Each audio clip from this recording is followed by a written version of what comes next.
Halo teman-teman semua, oke kita lanjut ke episode selanjutnya. Dan di episode kali ini kita bakal langsung praktek nih gimana cara bikin REST API melalui framework Laravel kita. Oke, kayak gitu. Yang pertama kita bakalan bikin dulu nih project Laravelnya. Nah, jadi kalian masuk dulu ke folder kalian gitu, di mana aja terserah ya. Kalau saya mau taruh project Laravel saya di dokumen Laravel lalu YouTube. Nah, di sini kalian buka CMD aja, lalu kita bakal menginstal project Laravel kita. Caranya gimana? Gampang ya, caranya untuk menginstal project Laravel ini bisa pakai Composer ya. Caranya kalian ketikkan Composer spasi create strip project lalu Laravel/Laravel, lalu nama projectnya apa. Di sini karena kita mau bikin project REST API, maka dari itu kita namainnya REST API aja ya. Ini di enter aja, kemudian nanti dia bakal otomatis menginstal kan Laravel kita melalui Composer. Nah, ini agak lama, bisa ditunggu aja. Oke, di sini project Laravelnya sudah terinstall nih di folder kita yang tadi. Nah, kalau kalian lihat di sini sekarang udah ada folder yang namanya REST API. Nah, karena sekarang kita lagi ada di folder YouTube, maka dari itu kita masuk dulu ke folder REST API-nya ya di CMD sini. Caranya gimana? Caranya tinggal ketik cd spasi nama foldernya apa. Nama foldernya adalah REST API. Ini dipencet enter aja, kemudian kalian ketik kode titik seperti ini. Nah, kalau VS Code-nya sudah terbuka, hal pertama yang mau saya lakukan adalah saya mau mengkonfigurasikan database kita. Caranya gimana? Caranya tinggal masuk ke file.env di sini ya. Kemudian kalian cari yang db underscore. Nah, ini kita bakal mengkonfigurasikan database kita di sini. Kita bakal pakai MySQL, lalu hostnya adalah 127.0.0.1, ini adalah localhost, lalu portnya adalah 3306, dan nama databasenya ini Laravel ingin saya ganti menjadi REST underscore API seperti ini. Lalu username-nya root dan db passwordnya kosong. Kenapa root dan kosong? Karena saya pakai xam ya, dan xam bawaan defaultnya username-nya root dan passwordnya itu kosong. Nah, jadi jangan lupa kalian buka dulu nih xam-nya, kemudian kalian nyalakan MySQL dan juga Apache-nya untuk mengecek PHP MyAdmin nanti, seperti itu. Kalau udah dinyalakan Apache dan MySQL, ini di close aja. .env-nya jangan lupa di save. Habis itu kalian close juga. Lalu selanjutnya kita ingin membuat tabel nih untuk REST API kita. Nah, di sini kita ingin membuat satu tabel ya. Tabel apa? Tabel mahasiswa misalkan ya. Caranya gimana? Oke, caranya kalian tinggal buka terminal kalian. Cara buka terminal adalah pencet Ctrl lalu backtick. Atau kalian juga bisa pergi ke sini view, lalu kalian klik yang terminal di sini. Nah, itu sama aja. Ini file explorer kita tutup aja, lalu terminalnya kita perbesar seperti ini. Kemudian di terminal, di sini kita ingin membuat suatu tabel ya. Caranya gimana? Caranya adalah kalian harus mengetikkan php artisan make.2 migration. Nama tabelnya apa? Create underscore tables, create underscore students underscore tables, seperti ini. Oke, ini di enter aja. Lalu nanti dia akan membuatkan file migration si students kita seperti itu. Oke, di sini katanya sudah created migration. Kalau udah seperti ini, harusnya di folder database kalian di migration-nya udah ada satu file baru, namanya adalah create underscore students underscore table seperti ini. Nah, di sini kita ingin mengkonfigurasikan kolom-kolom yang kita punya nantinya. Kita perlu apa aja nih untuk student ya? Kita perlu namanya. Jadi di sini kita bikin table, tipe datanya adalah string, lalu nama kolomnya adalah name misalkan. Selanjutnya saya ingin membuat kolom selanjutnya itu adalah email, password, dan juga username seperti ini. Oke, kalau migrationnya sudah dibuat, selanjutnya kita ingin membuat seeder ya untuk menginsert row-row di student kita. Oke, sepertinya di sini ada kesalahan. Ini bukan students underscore tables ya. Di sini harusnya table. Jadi di sini si tablesnya kita hapus saja. Kemudian di file explorernya di sini tablenya s-nya kita hapus. Nah, seperti ini. Oke, selanjutnya kita masuk ke folder seeder. Lalu kalian klik yang database seeder yang ini ya. Kemudian di bawah sini kalian ketikkan student. Untuk membuat student baru kita panggil function yang namanya create. Nah, karena student ini belum kita import, maka dia error ya, katanya undefined. Jadi harus kita import dulu. Caranya gimana? Kita tinggal ketikkan use app models student seperti ini. Nah, tapi dia nggak tahu nih si student, model student tuh nggak ada sebenarnya di file ini karena modelnya belum kita buat. Ya udah, kita bikin dulu modelnya. Caranya gimana? Kalian buka lagi terminalnya, kemudian di sini Kalian ketikkan PHP artisan make model. Ini untuk membuat suatu model ya di Laravel kita. Nama modelnya ada apa? Nama modelnya adalah student. Seperti ini, nggak pakai S. Kemudian diklik enter aja, kemudian si Laravelnya otomatis akan membuatkan model student ya di project kita. Kalau kalian lihat di folder app models, di sini udah ada model baru namanya student. Ya, kalau udah ada model studentnya, selanjutnya di sini kita tinggal close saja. Dan di seedernya kita ingin membuat record student seperti itu. Kita lanjutkan yang tadi yang ini ya, student create. Lalu di sini datanya apa aja? Tadi ada nama, lalu ada email atau username dulu, lalu ada email, lalu ada password seperti ini. Nah, untuk namanya misalkan saya bikin Atra seperti ini, lalu username-nya Beowulf misalkan, lalu emailnya atrasalhan@gmail.com, lalu passwordnya misalkan testing 12345. Nah, untuk password ini jangan lupa kita hash ya. Di sini saya mau pakai hashing dengan algoritma bcrypt seperti ini. Bcrypt ya. Habis itu yang mau kita hash adalah si testing 123-nya, string yang ini ya. Oke, kalau udah seperti ini, selanjutnya kita jalankan migration di project Laravel kita. Jadi buka lagi terminalnya, ini di clear dulu. Habis itu kalian tinggal ketikkan PHP artisan migrate fresh strip seed seperti ini. Dipencet enter aja, nanti dia otomatis bakal membuatkan tabel-tabel sesuai dengan file migration kita gitu ya.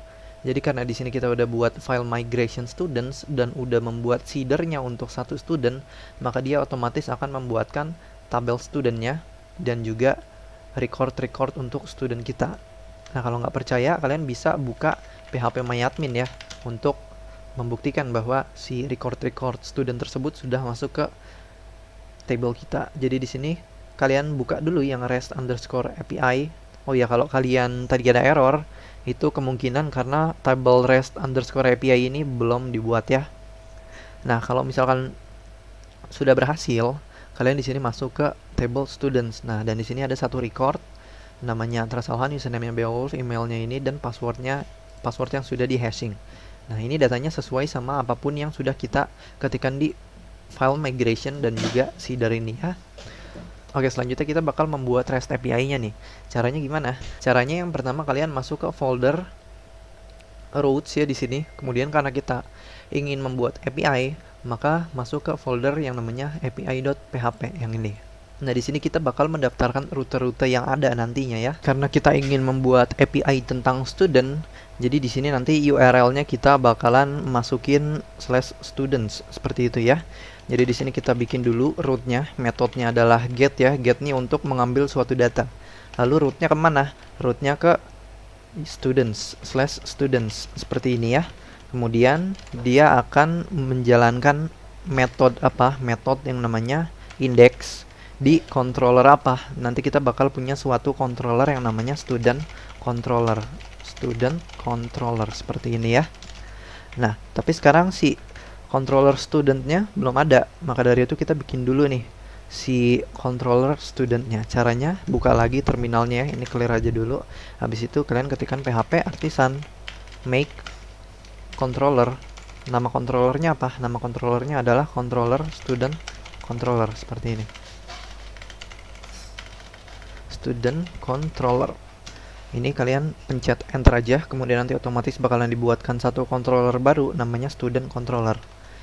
Jadi nanti controller tersebut bisa kalian temukan di folder app, lalu http, lalu controllers. Nah, di sini ada controller yang baru dibuat melalui artisan comment tadi. Gitu ya, karena di sini kita ingin menjalankan metode index dan metode index di sini belum ada, maka dari itu metode indexnya kita buat dulu. Cara bikinnya kalian ketikkan public function. Ini kita bikin function baru namanya apa? Namanya index. Nah, si index ini kita kan tujuannya mau menampilkan semua data mahasiswa gitu ya. Jadi karena kita berhubungan dengan mahasiswa atau tabelnya adalah tabel student, maka dari itu kita harus mengimport dulu si tabel studentnya. Jadi di sini kita ketikkan use, lalu app /models /student seperti ini. Oke, kemudian di sini si studentnya kita ambil nih semuanya. Caranya gimana? kalian tinggal ketikkan student.2.2 all.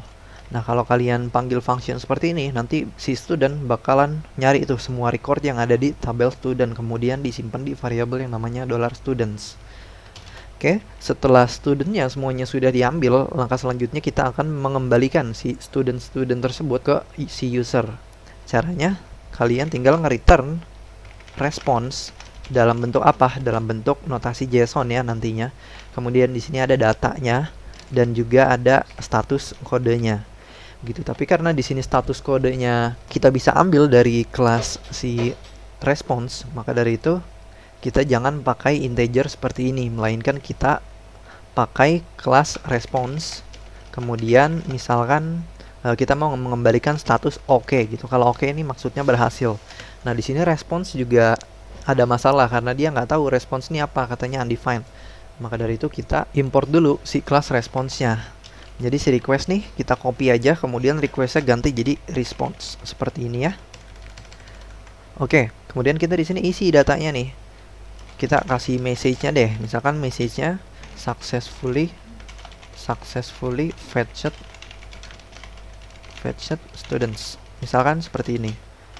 Kemudian datanya itu kita kasih $students gitu ya. Jadi data yang kita kirimkan ke klien nanti itu adalah data-data dari si students. Nah, kalau sudah, kalian bisa mengetes si API yang barusan kita buat ini melalui suatu software ya, software untuk testing API. Itu softwarenya saya pakainya Postman. Kalau kalian mau pakai selain Postman sebenarnya nggak masalah, tapi di sini saya pakainya Postman. Untuk yang belum install bisa diinstal dulu. Kalau udah pada install, kita coba ya API kita. Oke, ini close saja dulu. Nanti kita tambahin dan metodenya adalah get ya, karena tadi di sini di API-nya kita ngasih tahu kalau metode si students ini adalah get. Lalu URL-nya kemana? URL-nya adalah ke localhost portnya 3000. Kemudian kita mau mengambil API dari mana nih? API dari si students. Seperti itu. Kemudian ini kalau kita send, nah di sini katanya ada error. Katanya nggak bisa connect nih ke Laravel kita. Karena apa? Karena local server dari si Laravel kita belum kita jalanin. Ya udah kita jalanin dulu ya. Caranya tinggal ketikkan php artisan serve untuk menjalankan local server si Laravel kita. Oke, kalau sudah jalan local servernya, kita kirim lagi nih API ke endpoint localhost 3000/API/students. Ini namanya endpoint ya. Kemudian di sini kita send lagi. Maaf, ini bukan 3000 melainkan 8000. Seperti itu. Ini kita send. Nah, di sini dia ada error nih, tapi errornya nggak bisa kita baca. Kenapa? Karena di headersnya kita harus mengirimkan satu atribut namanya accept-nya, kemudian value-nya adalah application/json seperti ini. Ya, ini kita kirim lagi. Nah, kalau udah seperti itu, si errornya sekarang bisa dibaca.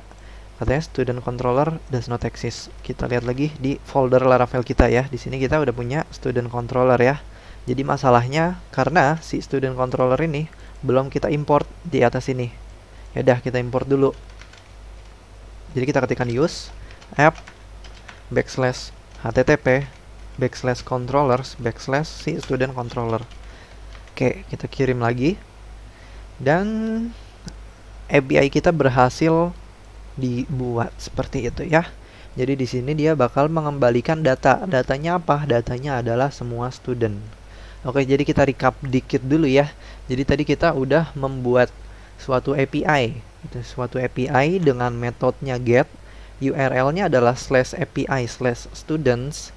Lalu kalau kita ngehit endpoint ini, dia bakal menjalankan metode index yang ada di kelas student controller.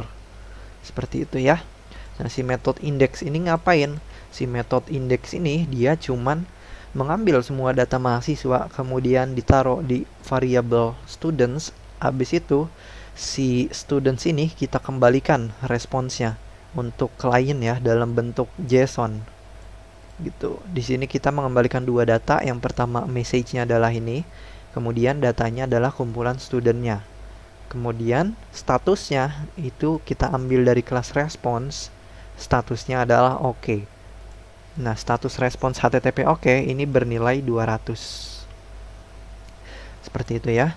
Maka dari itu, jika kita ngehit endpoint ke Laravel kita /API/students, dia bakal mengembalikan data-data student. Oke, kita di sini udah berhasil mengambil semua data mahasiswa ya. Selanjutnya kita ingin mencoba apa nih? Kita selanjutnya ingin mencoba untuk menambahkan data mahasiswa, untuk mendelete mahasiswa, dan juga untuk mengupdate suatu mahasiswa. Seperti itu. Jadi di sini kita selanjutnya bikin untuk menambahkan data mahasiswa dulu ya melalui API. Itu caranya gimana? Sama ya, kurang lebih seperti yang sebelumnya. Jadi di sini kita bikin root baru, metodenya adalah post. Kenapa pakai post? Karena kita ingin menambahkan data gitu. Jadi kalau get itu untuk mengambil data, kalau post itu untuk menambahkan suatu data ke database kita. Kayak gitu ya. Nah, di sini URL-nya apa? URL-nya sama, students juga. Oh, kok sama? Ya nggak apa-apa. Selama metodenya beda, itu URL-nya boleh sama. Seperti itu. Nah, lalu yang membedakan di sini apa? Yang membedakan di sini adalah metodenya ya. Kalau kita tadi pakainya metodenya index, nah sekarang kita pakai metodenya adalah store misalkan. Nah, si store ini fungsinya adalah untuk menambahkan suatu data mahasiswa gitu. Nah, si store ini adanya di controller mana? Di student controller juga ya. Seperti ini. Nah, karena di student controller kita belum ada method store, maka dari itu kita bikin dulu metodenya di sini ya. Kita bikin function baru lagi. Public function, nama metodenya adalah store. Seperti ini. Nah, si store ini kita kan setiap nambah data mahasiswa kita perlu datanya ya. Datanya berupa namanya siapa, username-nya apa, emailnya apa, dan juga passwordnya apa. Seperti itu. Nah, data-data itu kita ambil dari mana? Kita ambil dari class request ini. Nah, class request ini kita masukin ke dalam parameter sini. Gitu. Jadi apapun yang data yang dimasukkan oleh si user untuk ditambahkan ke dalam tabel mahasiswa itu bakalan masuk ke dalam variabel request ini ya. Kemudian untuk menambahkan data mahasiswa, data-datanya tuh perlu divalidasi. Nah, si Laravel udah membuatkan suatu kelas yang namanya validator untuk memvalidasi data yang ada di dalam variabel $request ini. Jadi untuk memakai kelas validator, kita harus mengimport dulu nih di sini kelas validator. Nah, ini di sini kita importnya import apa? Saya juga lupa, maka dari itu kita search aja ya di Google. Jadi di sini kita ketikkan validator Laravel class seperti ini. Kemudian kalian buka aja yang paling atas, di search saja /validator seperti ini. Nah, di sini ada importnya, kita copy, kita taruh di project Laravel kita. Ini use-nya satu aja. Seperti ini. Nah, kalau udah diimport si validatornya, kita bisa pakai ya di sini ya. Jadi, kita mau memvalidasi data. Caranya gimana? Kita panggil kelas validatornya, kemudian kita buat nih, kita mau memvalidasi suatu data. Gitu ya. Dari data yang mana? Dari data si request gitu. Siapa aja data yang mau kita validasi? Semua datanya. Gitu. Nah, jadi di sini kita ketikkan $request all, kemudian parameter kedua rules-nya apa? Itu ya, rules-nya jadi untuk nama, untuk namanya di sini harus diisi. Kalau harus diisi itu rules-nya adalah required seperti ini.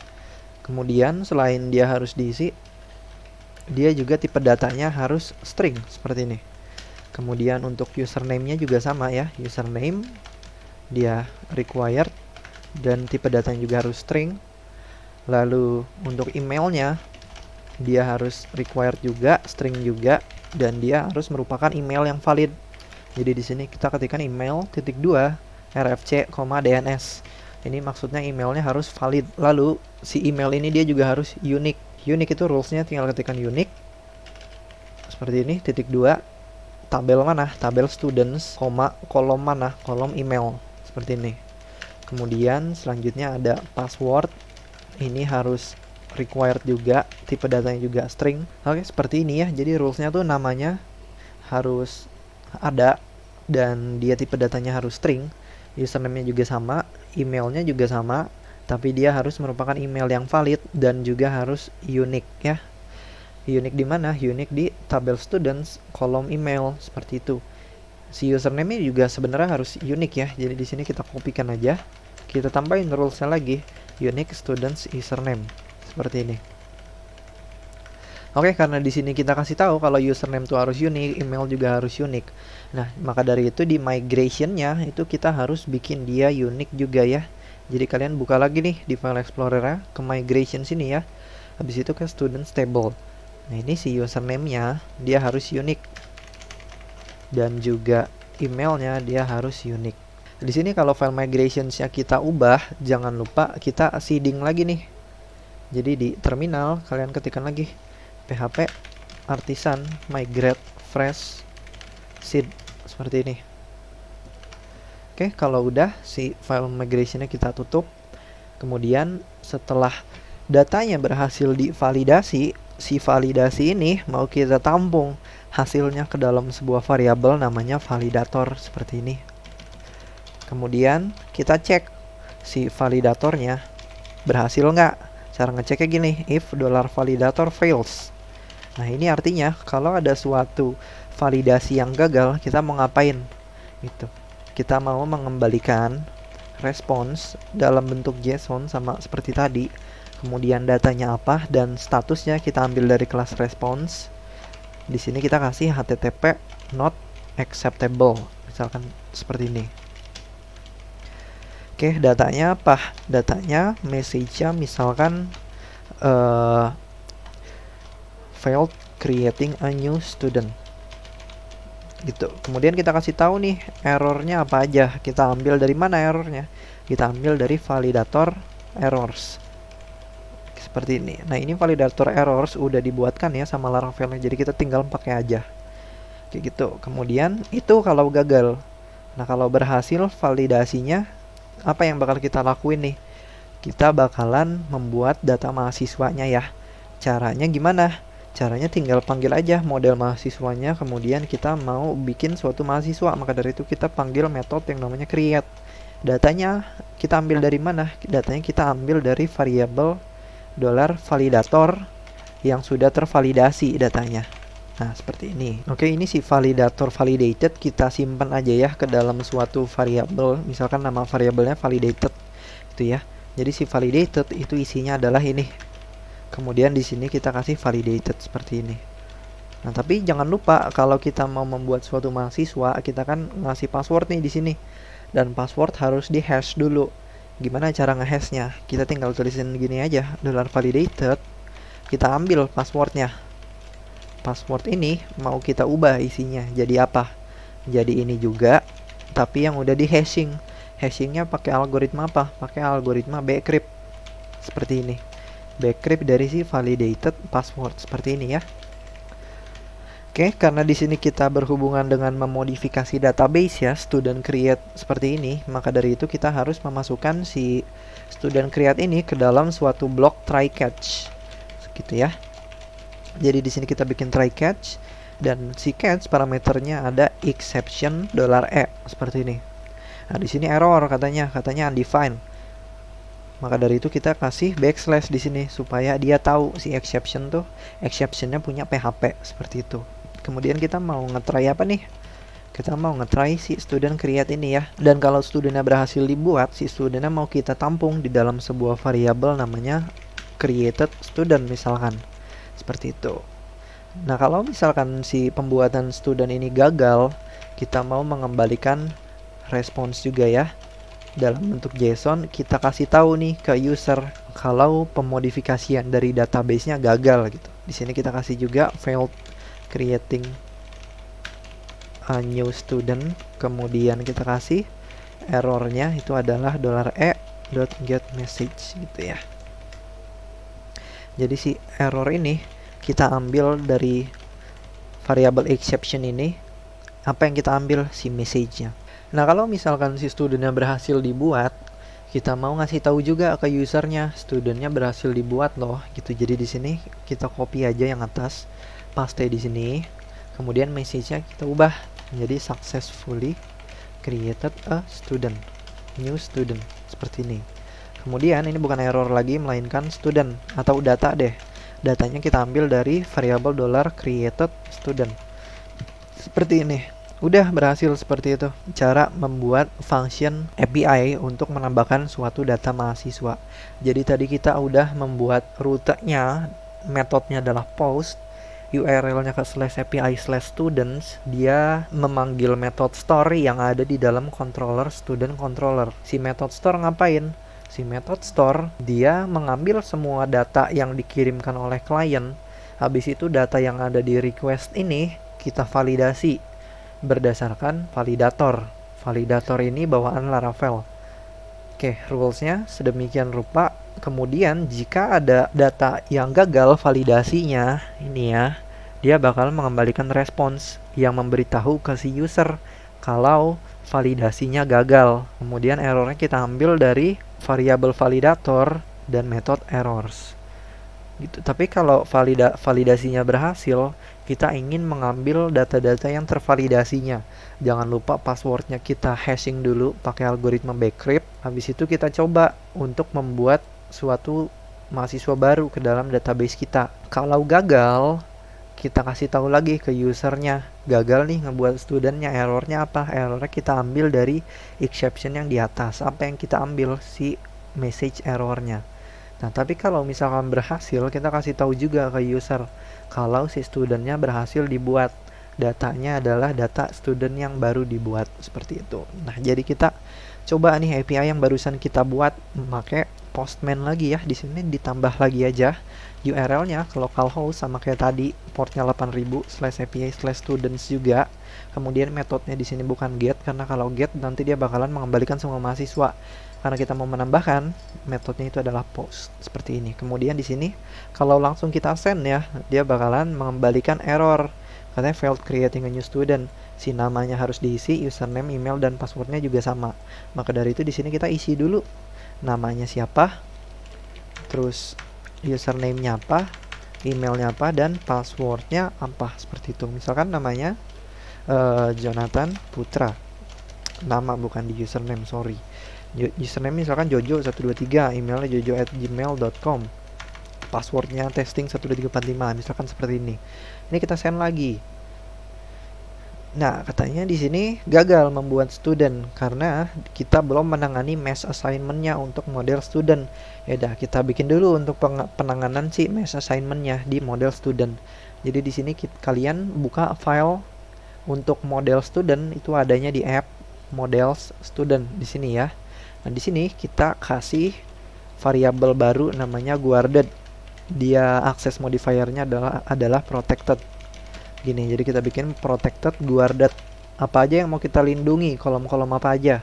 Kolom-kolom yang mau kita lindungi adalah ID, kemudian created at, kemudian updated at, seperti ini. Nah, kalau udah, kalian tinggal save aja, balik lagi ke Postman-nya, kirim lagi. Nah, seperti ini ya, datanya sudah berhasil dibuat. Nah, tapi tadi ada kesalahan. Kalau kita mau membuat metodenya post, kalau kita mau membuat metodenya post seperti ini, kita nggak masukin data-data ini ke dalam parameter sini, melainkan kita harus memasukkan data-datanya di dalam body di sini ya, x www form URL encoded, seperti itu.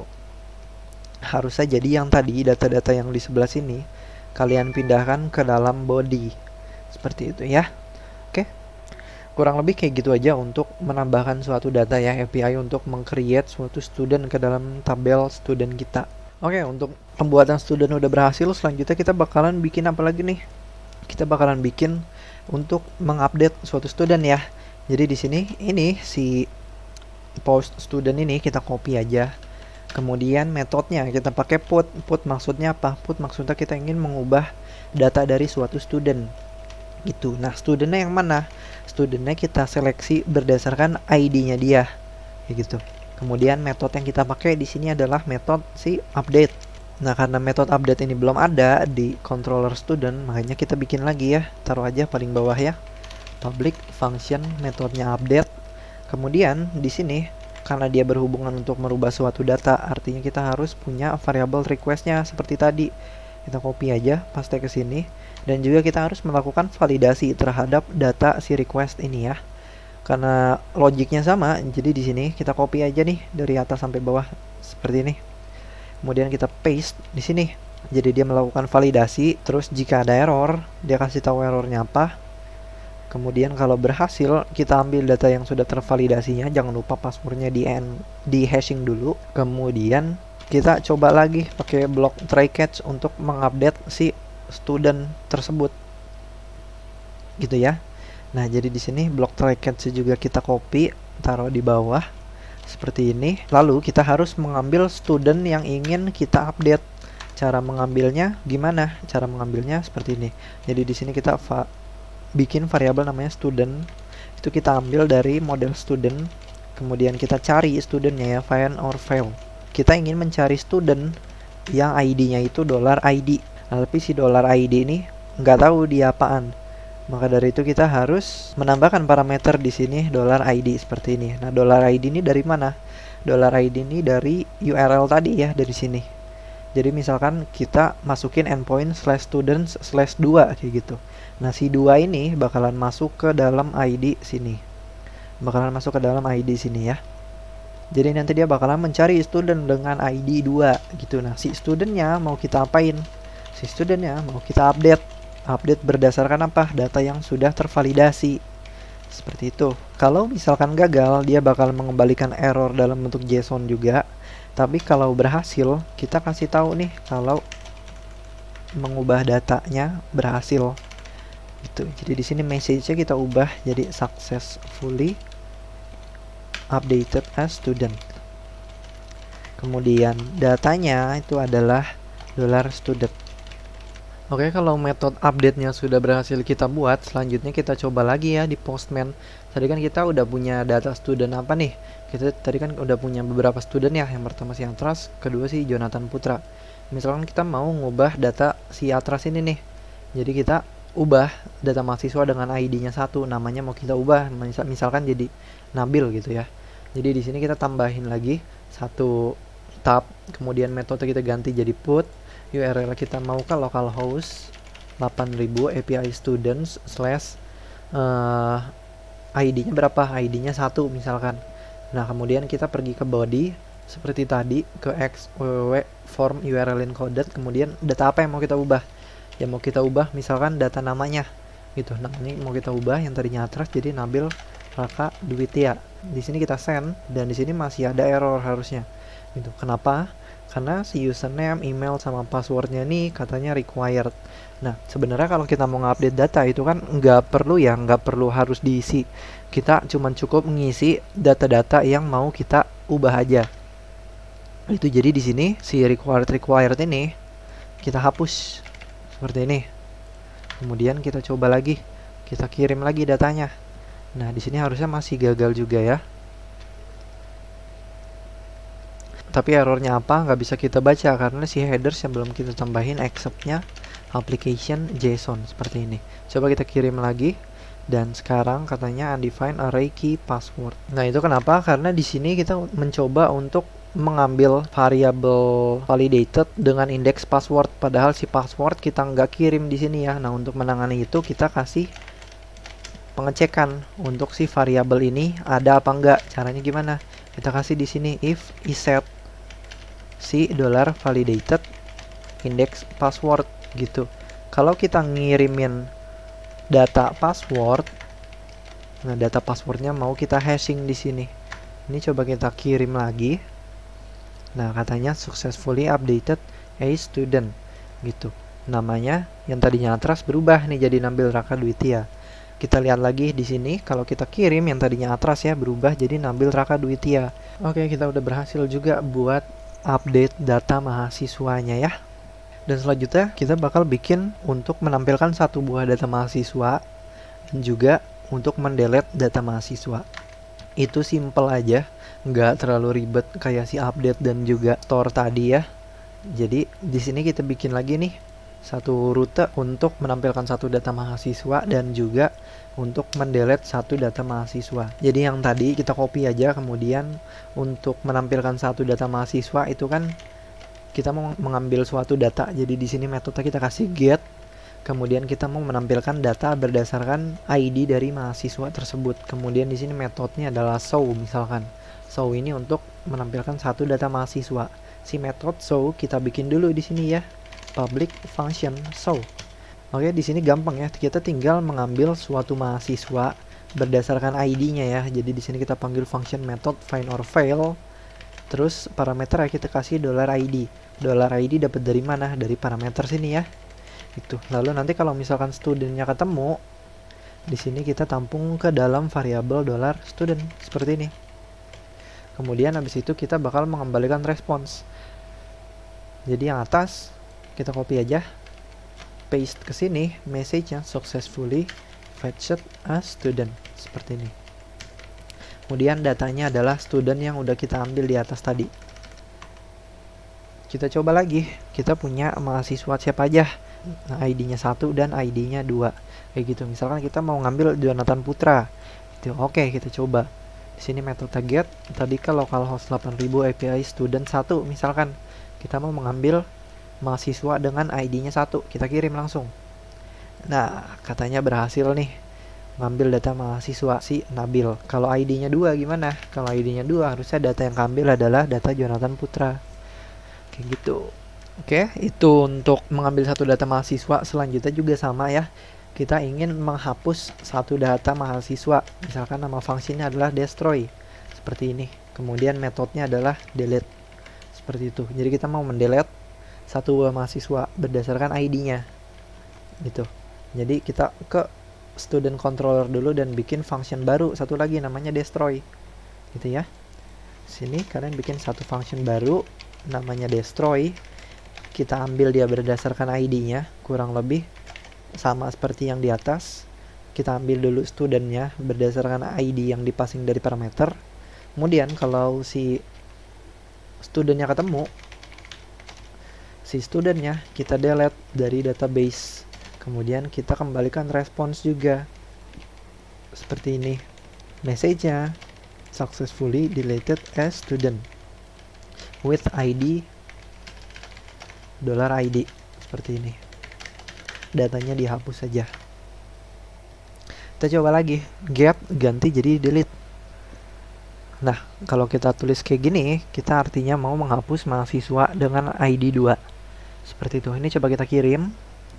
Nah, katanya successfully deleted a student with ID 2. Kita coba cek lagi di sini. Tadi kan masih ada nih ya student yang ID-nya 2. Coba kita kirim lagi. Kita send. Nah, sekarang mahasiswanya sisa 1, si Nabil doang. Oke, kurang lebih seperti itu untuk membuat REST API di Laravel. Nah, untuk tutorial selanjutnya kita sepertinya bakal mencoba untuk bagaimana cara mengkonsum si API yang udah kita buat di Laravel ini ke frontend kita ya. Nanti untuk frontendnya di sini kita bakal pakai React.js.